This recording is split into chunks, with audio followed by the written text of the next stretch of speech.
दीपक और मेरी शादी को 5 साल गुजर गए थे, मगर अभी तक हमारी कोई औलाद नहीं थी। दीपक मुझ पर भरोसा करते थे। मैं बांझ थी, मगर मैंने दीपक से झूठ बोल दिया था कि लेडी डॉक्टर ने कहा है हमारा बच्चा बहुत जल्द हो जाएगा, और दीपक ने भी मेरी बात पर विश्वास कर लिया था। लेकिन अब मैं और ज़्यादा झूठ नहीं बोल सकती थी। मैं झूठ बोल बोल कर थक चुकी थी। मैंने सोचा कि मुझे सारी सच्चाई अपने पति को बता देनी चाहिए। अब मैं उसे और धोखे में नहीं रखना चाहती थी। अपने पति को हकीकत बताने से पहले एक बार मैंने अपनी माँ को फ़ोन किया और पूछा कि अब मैं क्या करूँ। मम्मी कहने लगी, तुम ऐसा करो कि अपने पति की दूसरी शादी करवा दो। तुम्हारा पति तुम्हारा एहसानमंद रहेगा और तुम्हें छोड़ने का कभी नहीं सोचेगा। मम्मी की बात सुनकर मुझे बहुत गुस्सा आया था। मुझे यही लगा कि मेरी मम्मी मुझसे दुश्मनी निकाल रही है, क्योंकि मैंने उनकी बहुत बदनामी कराई थी। मैं गुस्से से बोली, मम्मी मुझे आपसे इस बात की उम्मीद बिल्कुल नहीं थी। इतना कहकर मैंने गुस्से से फ़ोन बंद कर दिया। शाम के समय जब दीपक घर वापस आए तो मुझे देखकर बोले, क्या बात है रूपाली, तुमने कमरे में इतना अंधेरा क्यों कर रखा है? मैं बोली, मेरी किस्मत में ही अंधेरा लिख दिया गया है, उस अंधेरे का क्या करूं? मैं तो उजड़ गई हूँ। दीपक कहने लगे, तुम पागल तो नहीं हो गई? ऐसी बातें क्यों कर रही हो? मैं तुम्हारा पति तुम्हारे पास मौजूद हूँ। भगवान का दिया हमारे पास सब कुछ है, फिर बैठे बिठाए तुम्हें क्या हो गया है? मैंने दीपक को सब कुछ बता दिया कि मैं बांझ हूँ और मैं कभी माँ नहीं बन सकती। आज मैं डॉक्टर के पास चेकअप करने के लिए गई थी। उसने कहा है कि तुम बांझ हो और अब तुम उम्र भर बच्चा पैदा नहीं कर पाओगी। मेरी बात सुनकर पल भर के लिए दीपक के चेहरे पर उदासी आ गई थी, लेकिन तुरंत ही उसने मेरा हाथ पकड़ लिया और कहा, कोई बात नहीं रूपाली, मेरे लिए तुम ही काफ़ी हो, मुझे तुम्हारी सिवा कुछ भी नहीं चाहिए। दीपक के तसल्ली देने पर मैंने अपना मूड ठीक कर लिया था, लेकिन एक दिन ये बात मेरी सास को भी पता चल गई और फिर उनका मूड बहुत ज़्यादा खराब हो गया। एक दिन हमारी पड़ोसन हमारे घर आई हुई थी तो मेरी सास उसे कहने लगी कि तुम मुझे कोई अच्छी सी लड़की ढूंढ दो, क्योंकि मैं अपने बेटे की दूसरी शादी करवाना चाहती हूँ। हमारी पड़ोसन कहने लगी, तुम्हारी पहली बहू को क्या हो गया जो तुम अपने बेटे की दूसरी शादी करवाना चाहती हो? तब मेरी सास बोली, वो बेचारी तो बांझ है, अब हमें तो अपना नस्ल बढ़ाना है ना, इसलिए मुझे अपने बेटे की दूसरी शादी करनी पड़ेगी। ये सब बातें सुनकर मैं थर-थर कांपने लगी। जब दीपक घर वापस आए तो मैंने रो रो कर उसे सारी कहानी सुनाई। दीपक ने मेरा हाथ पकड़ा और मुझे कमरे से बाहर ले आए और अपने माँ के पास खड़ा करके बोले, मम्मी, रूपाली के अलावा मैं किसी भी और लड़की के बारे में सोच भी नहीं सकता और मुझे बच्चों से ज़्यादा अपनी पत्नी से प्यार है, इसलिए आज के बाद आप मेरी दूसरी शादी की चर्चा भी मत करना।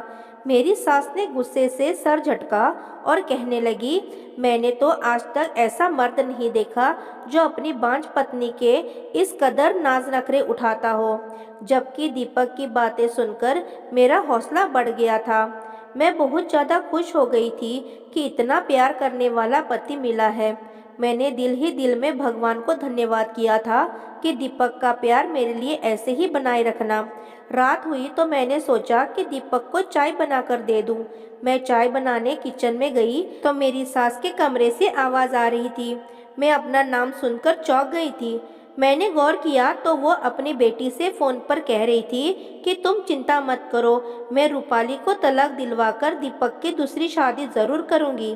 तुम ऐसा करो कि उसके लिए कोई अच्छी सी लड़की ढूंढना शुरू कर दो। ये बातें सुनकर मेरे दिल पर बोझ आ गिरा था। मैं चाय बनाए बगैर ही कमरे में आकर लेट गई थी। मुझे अब अपनी मम्मी का ख्याल आया था, मगर पिछली बार उन्होंने जो मशवरा मुझे दिया था वो मुझे बिल्कुल अच्छा नहीं लगा था।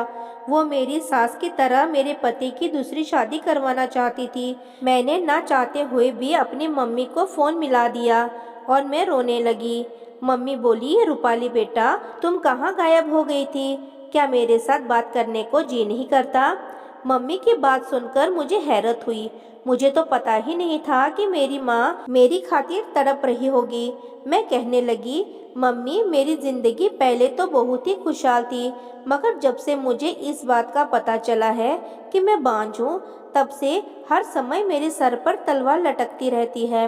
मेरी सास ने पड़ोसन से कहा है कि मेरे बेटे के लिए रिश्ता ढूंढो, तो कभी अपनी बेटी से कहती है कि इस बार बहू मैं अपनी पसंद की लेकर आऊँगी, तुम अपने भाई के लिए रिश्ता ढूंढो। मम्मी दीपक बहुत ही अच्छा इंसान है, मेरी खातिर अपनी माँ से लड़ जाता है, मगर आखिर है तो मर्द ही ना, कब तक मुझे अपने दिल की रानी बनाकर रखेगा।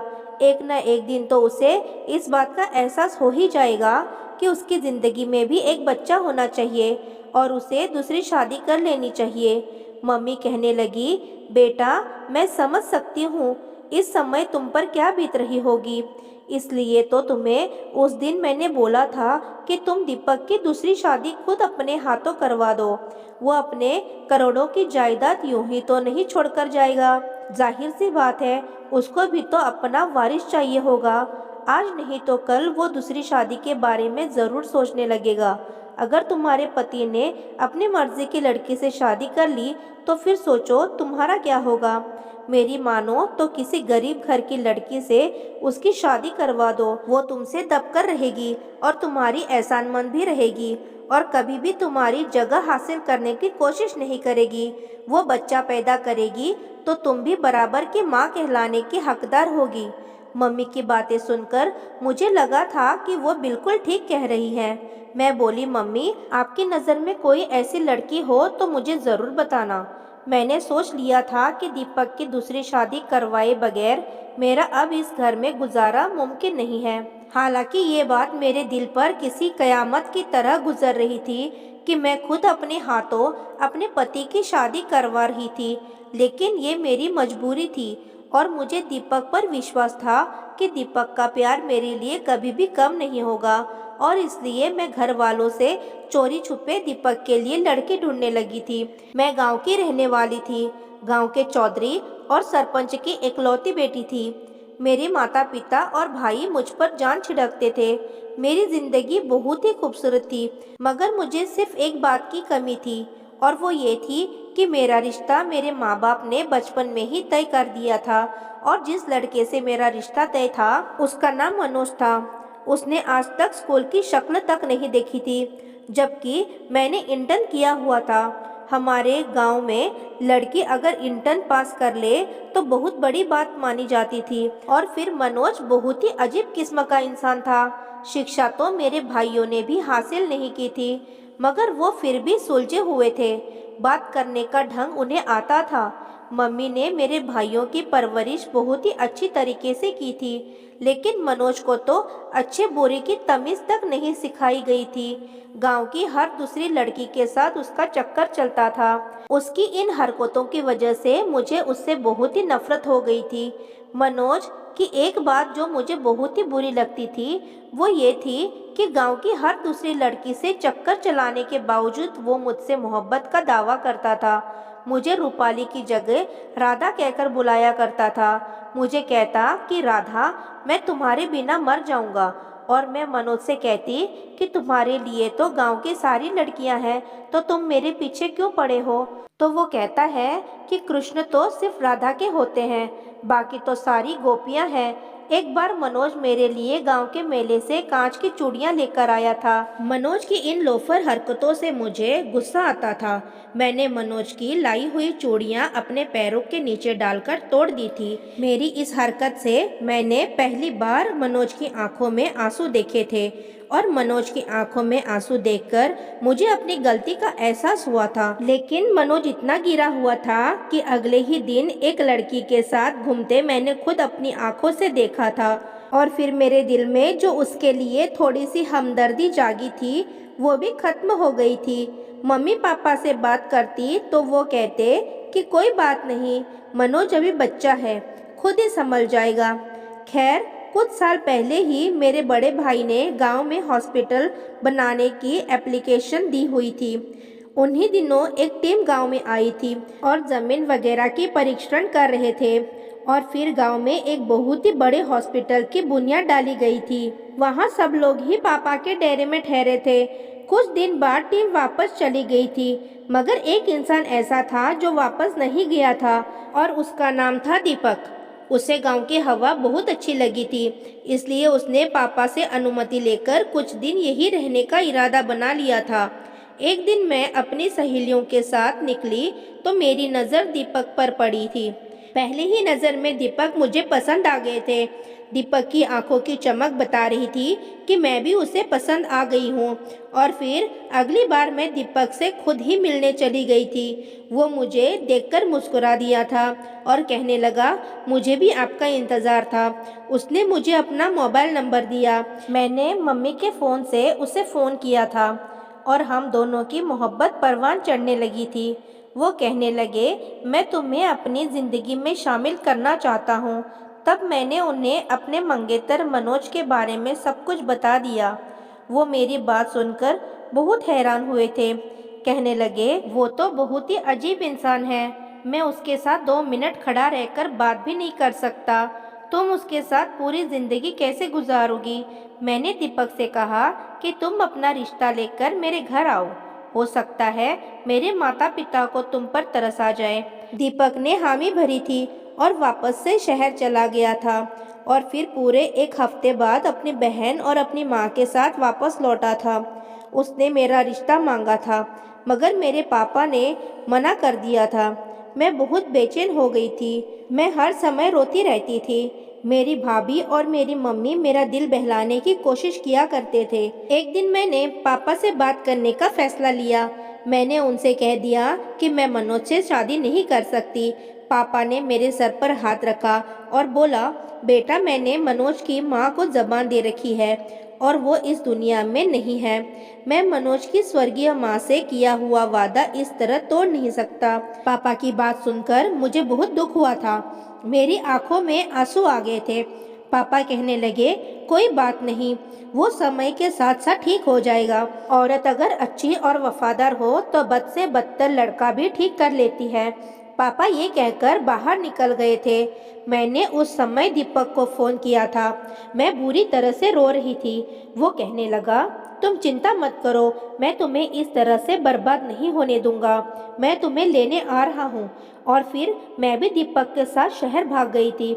मुझे मालूम था कि मेरे पापा की बहुत बदनामी होगी, मगर मैं मजबूर थी। मैं दीपक को खोना नहीं चाहती थी। दीपक ने मेरे साथ शादी की और मुझे अपने घर ले गया था। मगर जब दीपक की माँ को पता चला कि दीपक मुझे घर से भगाकर लाया है, तो वो कहने लगी, बेटा, तुम गांव के चौधरी का मुकाबला नहीं कर सकते। मुझे डर है कि वो तुम्हें कोई नुकसान न पहुंचा दे। दीपक भी एक करोड़पति बाप का बेटा था, मगर मेरी सास जरा पुराने विचारों की थी। उन्होंने घर से भागी हुई लड़की को बहू के रूप में स्वीकार नहीं किया था। उन्होंने मेरे और दीपक के बीच फूट डलवाने की हर मुमकिन कोशिश की थी, लेकिन दीपक एक अच्छा पति साबित हुआ था। जिंदगी के हर मोड़ पर उसने मुझे इज्जत दी थी। ये भी भगवान की कृपा थी कि मेरे पापा और मेरे भाइयों ने मेरा पीछा नहीं किया था, नहीं तो मेरी जिंदगी नरक बन जाती। खैर, नरक तो अब भी बनी हुई थी, क्योंकि मुझे इस बात का पता था कि मैं बांझ हूँ, बच्चा पैदा नहीं कर सकती। मुझे ये ख्याल आता था कि मेरे साथ ये सब मेरे माँ बाप की बद्दुआओं का नतीजा तो नहीं। खैर, अब मैंने अपने पति की दूसरी शादी करवाने की सोच ली थी। मैं अपनी सास की जिद के आगे अपनी ज़िंदगी तबाह होने नहीं देना चाहती थी। इसलिए मैंने अपनी सास से चोरी छुपे मोहल्ले की एक औरत को कुछ पैसों के बदले अपने साथ मिला लिया। मैंने उससे कहा कि तुम मुझे मजबूर गरीब लाचार सी लड़की का रिश्ता ला कर दो और इस बात का किसी को पता नहीं चलना चाहिए। उस औरत ने बड़े ही गुप्त रूप से मुझे अपने घर पर बुलाया और उसने मेरे सामने एक लड़की की तस्वीर रखी। मैं तो उसकी खूबसूरती देखकर दंग ही रह गई थी। ऐसा लग रहा था कि वो जैसे चांद का टुकड़ा है। रिश्ता करने वाली वो औरत कहने लगी, ये लड़की अनाथ है और अपने चाचा के साथ रहती है। उसकी चाची चाहती है कि ये जल्द से जल्द अपने घर की हो जाए। मैं तो लड़की की तस्वीर देखकर बोली, आंटी, मैं अभी अपने पति की शादी इस लड़की से नहीं कराऊंगी। उसका हुस्न तो देखो, मेरे पति तो इसके इश्क में पागल ही हो जाएंगे। वो औरत कहने लगी, बेटा ये रिश्ता बहुत ही अच्छा है, इसको हाथ से मत जाने दो। ये बहुत ही सीधी सादी सी लड़की है, तुम्हारे सामने दबकर रहेगी। मेरा जी तो नहीं मान रहा था, मगर मैंने इस नैना नाम की लड़की का रिश्ता स्वीकार कर ही लिया। मैं तस्वीर लेकर घर पहुंची तो बड़ा अजीब सा मंजर देखने को मिला था। मेरा पति सोफे पर बैठा हुआ था, जबकि मेरी सास और नंद उसके सामने बैठी हुई थी। मेरी नंद बोली, भाई आप एक बांझ लड़की के साथ जिंदगी क्यों गुजारना चाहते हैं?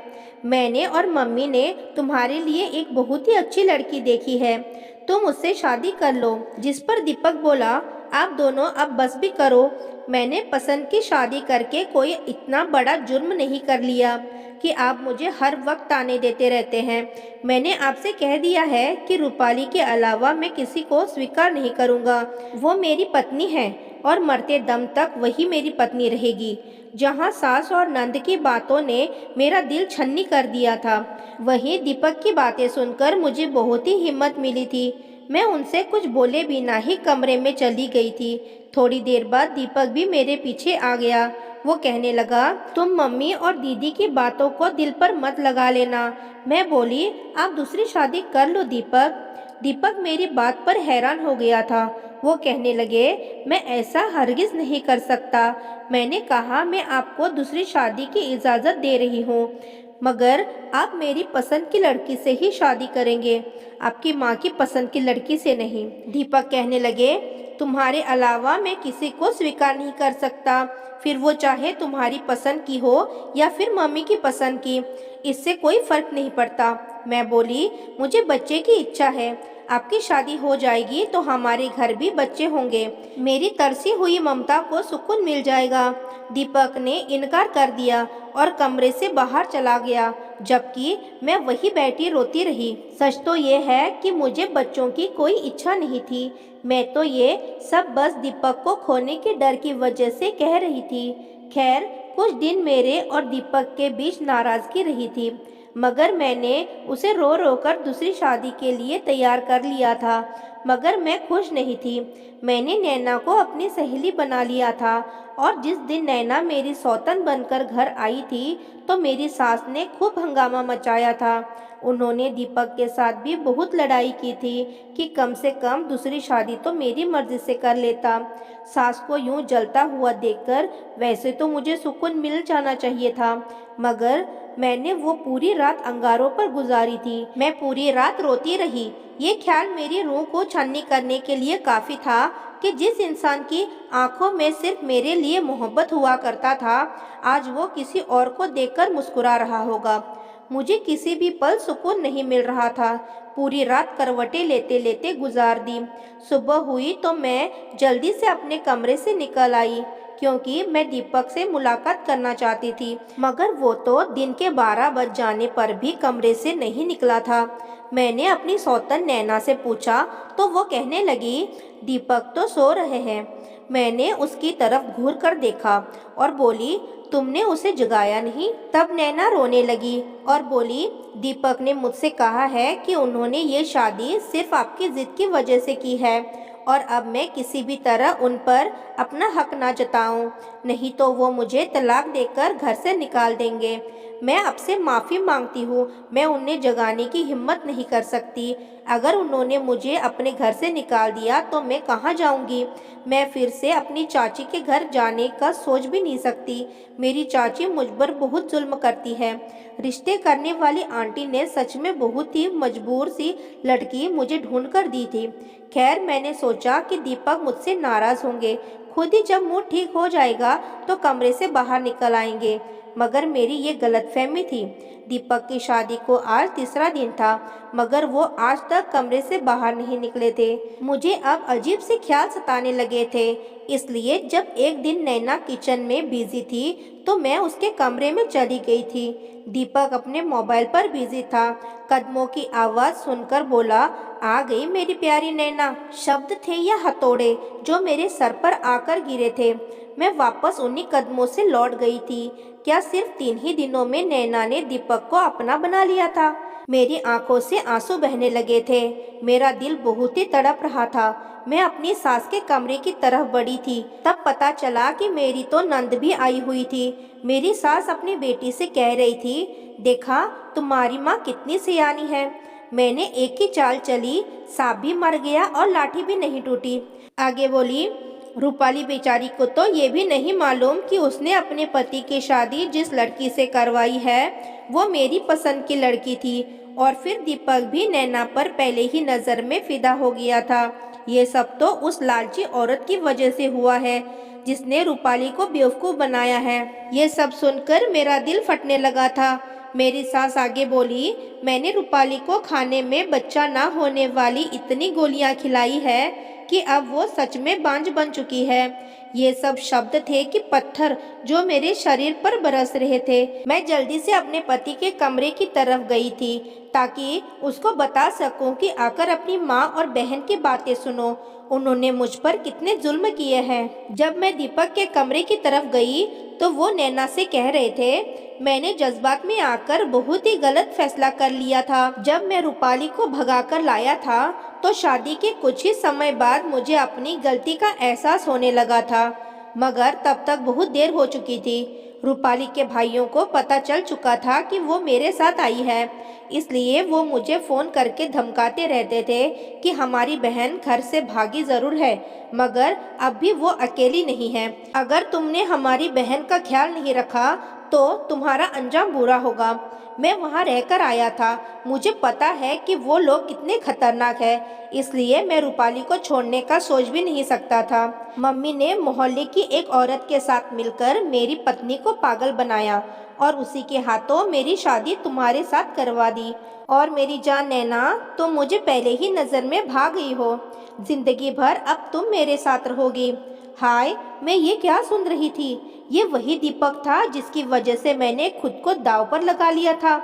मैं दबे कदमों से दीपक के कमरे में चली गई थी। वो मुझे अपने सामने देखकर हैरान हो गया था। उसे शायद उम्मीद नहीं थी कि मैं उसका राज इतनी जल्दी जान लूंगी।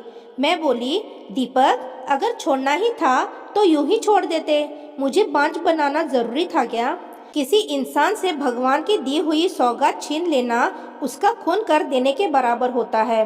तुम सबने मिलकर मुझे जीते जी मार दिया है। इतना कहकर मैं उसके कमरे से निकल आई थी।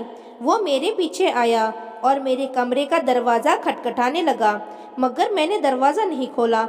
उसी रात मैं दीपक के घर से और उसकी ज़िंदगी से हमेशा के लिए निकल गई थी। मैं अब एक अनाथ आश्रम में रहती हूँ। मैंने दीपक से अभी तक तलाक नहीं लिया है, क्योंकि अब मुझे किसी भी मर्द पर विश्वास नहीं था, तो फिर तलाक लेने से क्या फ़ायदा। मैं मम्मी से फ़ोन पर बात कर लिया करती हूँ, वो मुझसे मिलने भी आती है। वो मुझे घर ले जाना चाहती है, मगर मुझ में इतनी हिम्मत नहीं है कि मैं अपने भाइयों और अपने बाप का सामना कर सकूं। एक दिन अपनी किस्मत पर बैठी आंसू बहा रही थी, तभी बाहर बैठा गार्ड मेरे पास आया था। उसके हाथ में एक लिफाफा था। मुझे देते हुए कहने लगा, मैडम जी, ये लिफाफा एक आदमी आपके लिए देकर गया है। उस लिफाफे पर नज़र पड़ी तो मुझे पहले दीपक का ख्याल आया था, और इस ख्याल के साथ ही बेतहाशा नफरत मेरे दिल में उमड़ आई। अब तो मुझे दीपक के नाम से ही नफरत हो गई थी। खुद पर हंसी आती थी कि कभी मैंने दीपक को दिलो जान से चाहा था। जी किया कि वो लिफाफा उठाकर अभी बाहर फेंक दूं, और अपने इस ख्याल को पूरा करने के लिए मैं आगे बढ़ रही थी। लेकिन फिर मैंने सोचा, दीपक मेरे लिए इतना कब से मेहरबान हो सकता है कि वो मुझे कोई गिफ्ट भेजे। वो तो अपनी नैना में खोया हुआ है, और जो कुछ उसने और उसकी माँ ने मेरे साथ किया, उसके बाद तो मैं दीपक से किसी बात की उम्मीद ही नहीं कर सकती। कुछ सोचकर मैंने वो लिफाफा उस गार्ड से ले लिया, और अंदर कमरे में बैठकर जो वो लिफाफा खोला तो मेरी सांस ऊपर की ऊपर और नीचे की नीचे ही रह गई, क्योंकि उसमें वही रंगी बिरंगी कांच की चूड़ियाँ थी जो कभी मुझे मनोज ने दी थी। उन चूड़ियों को देखते ही मनोज का चेहरा मेरी आंखों के सामने घूम गया था। हो ना हो ये चूड़ियाँ मुझे मनोज ने ही भेजी है। मैं फौरन दरवाजे की तरफ भागी थी और गार्ड से पूछा, ये चूड़ियाँ तुम्हें किसने दी? तो उसने बताया कि जिस आदमी ने चूड़ियाँ दी थी वो तो कब का जा चुका है, लेकिन साथ ही उस आदमी ने कहा था कि अगर रूपाली मैडम इन चूड़ियों को तोड़ दे तो तुम इन कांच की चूड़ियों के टुकड़ों को संभाल कर रख लेना और मुझे दे देना। ये टूटी हुई कांच की चूड़ियों के टुकड़े मेरी पूरी जिंदगी की पूंजी है। मनोज, अचानक ही मेरे लब फड़फड़ाए थे। मेरी आंखों से बेतहाशा आंसू बह रहे थे। लोफर और लापरवाह मनोज का चेहरा मेरी आंखों के सामने घूमने लगा था। क्या मनोज को मैं अभी याद थी? क्या मनोज अभी मुझसे मोहब्बत करता है? लेकिन मैं अब किसी पर विश्वास नहीं कर सकती थी। मैं कांच की चूड़ियों को हाथ में थामे वापस कमरे में आ गई थी और अगले दिन जब मेरी माँ मुझसे मिलने आई तो मैंने मनोज के बारे में पूछा था और मनोज के बारे में जो कहानी मुझे मेरी माँ ने सुनाई उसे सुनकर मेरा दिल तड़प उठा था। मेरी माँ ने बताया था कि जिस दिन तुम दीपक के साथ घर से भाग गई थी उस दिन मनोज बहुत रोया था। उसकी चीखों से पूरा गांव अपना दिल थाम के रह गया था। वो चीख चीख कर बस राधा राधा पुकार रहा था। मुझे याद आया कि मनोज मुझे राधा ही तो पुकारा करता था। माँ ने बताया कि तुम्हारे जाने के बाद वो एकदम बदल गया था। उसने अपने आप की सारी जमीनों को बेचकर गांव में एक स्कूल बनवाया था। उसे लगता था कि तुम उसे अनपढ़ होने की वजह से छोड़ गई हो। स्कूल में टीचर रखकर उसने गांव के बच्चों को फ्री में पढ़ाना शुरू किया। साथ साथ शहर में अपना एक बिजनेस भी खड़ा किया जो धीरे धीरे तरक्की करता गया और अब भगवान की कृपा से मनोज के पास पैसों की कोई कमी नहीं है। लेकिन जितने भी उसके पास पैसे हैं उतना ही वो गरीबों में दान कर देता है। वो कहता है कि मैं इतने सारे पैसों को अपने पास रखकर क्या करूँगा जब मेरी राधा ही मेरे पास नहीं है। ना हंसता है ना बोलता है, बस चुपचाप अपने आप में खोया रहता है। जब तुम्हारे पापा और मैं उसे देखते हैं तो हमें ऐसा लगता है कि उसके हालत की जिम्मेदार हमारी अपनी बेटी है। मनोज के बारे में ये सब सुनकर मेरी आंखों से आंसू बह रहे थे। जल्द से जल्द मनोज से मिलना चाहती थी। पता नहीं क्यों मेरा दिल मनोज से मिलने के लिए मचल उठा था। मैंने मम्मी से कहा, मम्मी मैं मनोज से एक बार मिलना चाहती हूँ। मेरी बात सुनकर मेरी मम्मी की आंखों में चमक आ गई थी। कहने लगी, रूपाली अगर तुम चाहो तो मनोज के साथ अपनी नई जिंदगी की शुरुआत कर सकती हो। वो अभी तुम्हारे इंतजार में है। लेकिन मैं अब कहाँ मनोज के काबिल थी। मैं तो एक बांझ औरत थी और एक शादीशुदा औरत थी। लेकिन मैं एक बार मनोज से मिलकर उससे माफ़ी मांगना चाहती थी क्योंकि मैं उसकी मोहब्बत को पहचान नहीं पाई और दीपक को हीरा समझकर पत्थर से सर फोड़ बैठी थी। मैं मम्मी के साथ मनोज के घर पहुंच गई। उस समय मनोज अपने घर पर नहीं था। नौकर ने मुझे बाहर हॉल में ही बिठा दिया था। मम्मी और मुझे बैठे काफ़ी देर हो गई लेकिन मनोज अभी तक नहीं आया था। तब मैं नौकर से पूछकर मनोज के कमरे में चली गई। साफ सुथरा कमरा, कहीं से भी मनोज का कमरा नहीं लग रहा था। ऐसा लग रहा था कि वो बहुत ही पढ़े लिखे इंसान का कमरा है। और फिर अचानक ही मेरी नज़र एक ऐसी चीज़ पर पड़ी कि मैं वहीं दिल थाम कर बैठ गई। सामने ही दीवार पर शीशे लगे फ्रेम में उन्हीं कांच की टूटी चूड़ियों के टुकड़ों से राधा लिखा हुआ था, जिसका मतलब है मनोज मुझे उस समय से ही इतनी मोहब्बत करता था और मैं उसकी मोहब्बत को पहचान नहीं पाई थी। मनोज ने जब मुझे पहली बार चूड़ियाँ गिफ्ट की थी और मैंने उन्हें पैरों से कुचलकर तोड़ दिया था, मनोज ने उन चूड़ियों के टुकड़ों को संभाल कर रखा हुआ था और आज तक उन्हें संभाल कर रखे हुए थे। मेरी आंखों से आंसू बह रहे थे और पता ही नहीं चला कि कब मनोज मेरे पीछे आकर खड़ा हो गया और जब उसने राधा कहकर पुकारा तो मैं अचानक ही पलटी थी। वो तो बिल्कुल पहचान में ही नहीं आ रहा था। वो लापरवाह सा लोफर सा मनोज कहीं खो गया था। मेरे सामने एक सज्जन व्यक्ति खड़ा था जिसे देखकर कह ही नहीं सकते थे कि वो अनपढ़ है। मैं रोती हुई अचानक ही मनोज के सीने से जा लगी। मैंने सारी मर्यादाएं तोड़ दी थी। मैं ये भूल गई थी कि मैं शादीशुदा हूँ और मनोज से मेरा कोई संबंध नहीं है। मनोज बहुत देर तक यूं ही खड़ा रहा और मैं मनोज के सीने से लगी रोती रही। मेरे मुंह से बस यही शब्द शब्द निकल रहे थे। मनोज, मुझे माफ़ कर दो, मैंने तुम्हारा दिल दुखाया। शायद इसलिए भगवान ने मुझे इतनी बड़ी सज़ा दी है। बहुत देर बाद मनोज ने मेरे सिर पर हाथ रखा। उसने कहा, राधा, मैंने तुम्हें कभी कसूरवार ठहराया ही नहीं था। गलती तो मेरी ही थी जो मैं तुम्हारी उम्मीदों पर पूरा नहीं उतरा। मैं आंसू पोंछते हुए मनोज के सीने से अलग हुई थी। थोड़ी देर बाद मनोज बोला कि राधा, मेरे दिल के दरवाजे अभी भी तुम्हारे लिए खुले हैं। मेरे दिल में तुम्हारे सिवा कोई और लड़की नहीं है, चाहे तो झांक कर देख सकती हो। एक पल के लिए मनोज के चेहरे पर वही शरारत उभर आई थी जो उसे 5 साल पहले वाले लापरवाह से मनोज के चेहरे पर हुआ करती थी। मैंने रोते हुए कहा, मनोज, जब मैं तुम्हारी मोहब्बत के काबिल नहीं हूँ, मैं दीपक की त्यागी हुई पत्नी और एक बांझ औरत हूँ जिस पर मनोज ने कहा था कि राधा, तुम मेरे लिए अभी भी वही 5 साल पहले वाली राधा हो जिससे मैं बेतहाशा मोहब्बत करता था और आज भी उतनी ही मोहब्बत करता हूँ। मुझे कोई फर्क नहीं पड़ता कि तुम शादीशुदा हो या बांझ हो, लेकिन मैं इतनी खुदगर्ज नहीं हो सकती थी कि मनोज की जिंदगी में रोशनी भरने के बजाय उसकी जिंदगी में अंधेरा भर देती। मैं उसे बच्चे की खुशी नहीं दे सकती थी और दीपक ने मुझे जो जख्म दिया था वो अभी ताज़ा था। पता नहीं क्यों मेरा दिल अब किसी मर्द पर विश्वास नहीं कर रहा था। मर्द मर्द ही होता है। कहीं ऐसा ना हो मनोज को भी कल बच्चे की चाहत होने लगे और वो मुझसे नजरें चुरा ले। मैं रोती हुई बाहर भाग गई थी और अपनी मम्मी का हाथ पकड़कर अपने घर वापस आ गई थी। मेरे पापा और मेरे भाइयों ने भी मेरी हालत को देखकर मुझे माफ़ कर दिया था। अगले दिन फिर मनोज मेरे पास आया। उसने उदासी भरे शब्दों में कहा कि राधा, मुझे नहीं पता कि मेरी मोहब्बत इतनी खोखली है कि भगवान ने मुझे दूसरी बार मौका दिया और तब भी तुमने मेरी मोहब्बत को ठुकरा दिया।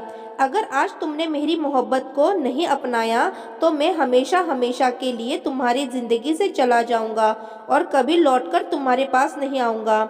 मैं ये कांच की चूड़ियाँ तुम्हारे लिए लेकर आया हूँ। अगर तुम्हें मेरी मोहब्बत स्वीकार है तो उन्हें पहनकर बाहर आ जाना, नहीं तो इन्हें तोड़कर उनके टुकड़े मेरे पास ले आना। ये कहकर मनोज वो कांच की चूड़ियाँ मेरे बेड पर रखकर चला गया। मैं बहुत देर तक उन कांच की चूड़ियों को देखते रह गई। भगवान ने मुझे दूसरा मौका दिया था, एक सच्चे प्यार को पाने का मौका दिया था और अब मैं उस मौके को छोड़ना नहीं चाहती थी। मैंने वो कांच की चूड़ियाँ उठाई और अपने हाथों में पहन ली। जब मैं बाहर निकलकर आई तो मनोज मम्मी के साथ बातों में बिजी था। मैंने अपने हाथ पीछे कर रखे थे। मुझे बाहर आते देखकर मनोज के चेहरे का रंग बदल गया था। वो शायद यही सोच रहा था कि मैं चूड़ियों के टुकड़े लेकर आई हूँ और जब मैंने उसके सामने आकर अपने हाथ सामने किए तो वो खुशी से उछल पड़ा था और मेरा हाथ पकड़ लिया था। मम्मी ने खांसकर अपनी मौजूदगी का एहसास दिलाया था तो उसने जल्दी से मेरा हाथ छोड़ दिया था। मैं हंसती हुई अपने कमरे में भाग गई। मेरी तरफ से हाँ होते ही शादी की तैयारियां शुरू हो गई। उधर मेरे भाइयों और पापा ने दीपक से तलाक लेने के लिए कोर्ट में अर्जी दे रखी थी। एक हफ्ते में ही मेरा और दीपक का तलाक हो गया था और मेरी शादी मनोज से हो गई। मेरे माँ बाप ने मेरी शादी बहुत ही धूमधाम से की थी। ऐसा लग रहा था कि ये शादी मेरी पहली शादी है। शादी की खुशी क्या होती है वो मुझे अब महसूस हो रही थी। इससे पहले तो दीपक के साथ बस कोर्ट मैरिज की थी। मनोज के साथ जिंदगी इतनी हसीन हो जाएगी कभी सोचा नहीं था। मनोज की मोहब्बत के साये में 1 साल गुजर चुका था। मैंने मनोज को अपनी और दीपक की सारी कहानी सुना दी थी। मनोज ने मेरा इलाज करवाना शुरू कर दिया था और डॉक्टर ने उम्मीद दिलाई थी इलाज के बाद मैं मां बन सकती हूं। और एक दिन मार्केट में शॉपिंग करते हुए मेरी मुलाकात दीपक से हुई थी, लेकिन दीपक के चेहरे पर जरा भी रौनक नहीं थी। मुझे देखते ही वो मेरे पास आया था, मुझसे हाथ जोड़कर माफ़ी भी मांगी। कहने लगा, रूपाली, मैंने और मेरी माँ ने तुम्हारे साथ जो किया उसकी सज़ा भगवान ने मुझे दे दी है। मेरी माँ को पैरालाइज हो गया है और वो बिस्तर पर पड़ी रहती है। मेरी माँ को पोता खिलाने की बहुत जल्दी थी और जब शादी के 1 साल बाद भी नैना प्रेग्नेंट नहीं हुई तो मैंने और नैना ने अपने टेस्ट करवाए जिसमें नैना की रिपोर्ट नॉर्मल थी। लेकिन मेरी रिपोर्ट में आया कि मैं कभी बाप नहीं बन सकता। अब नैना दिन रात मुझे बांझ होने का ताना देती है। रूपाली, मुझे तुम्हारी मोहब्बत बहुत याद आती है, लेकिन अब कुछ नहीं कर सकता। तुम मेरी जिंदगी से जा चुकी हो, लेकिन बस एक काम कर सकता हूँ कि तुमसे हाथ जोड़कर माफ़ी मांग सकता हूँ। अगर तुम माफ़ कर सकती हो तो प्लीज़ ज़रूर कर देना। हो सकता है तुम्हारे माफ़ करने से मेरी ज़िंदगी में आए हुए दुख थोड़े कम हो जाए। मैंने कसकर मनोज का हाथ पकड़ा और मनोज की तरफ देखते हुए दीपक से कहा कि दीपक, मैंने तुम्हें माफ़ कर दिया है। जब भगवान ने तुम्हें तुम्हारे किए की सज़ा दे दी तो फिर भला मैं कौन होती हूँ तुम्हें सज़ा देने वाली। और इतना कहकर मैं आगे बढ़ गई। दीपक हारे हुए जुआरी की तरह मुझे देखता रहा और मैं मनोज का हाथ थामे आगे बढ़ती जा रही थी, जहाँ आगे जिंदगी में मेरे लिए खुशियाँ ही खुशियाँ थी। तो फिर देखा दोस्तों, बुरा करने वालों का क्या अंजाम होता है। किसी के साथ अगर गलत होता है, भले हम ना देख सके, लेकिन ऊपर वाला ज़रूर देखता है और उसकी सज़ा भी ज़रूर देता है। इसलिए कभी किसी के साथ बुरा मत करो। दोस्तों, वीडियो कैसी लगी कमेंट करके ज़रूर बताना। वीडियो को लाइक और चैनल को सब्सक्राइब कर देना। धन्यवाद।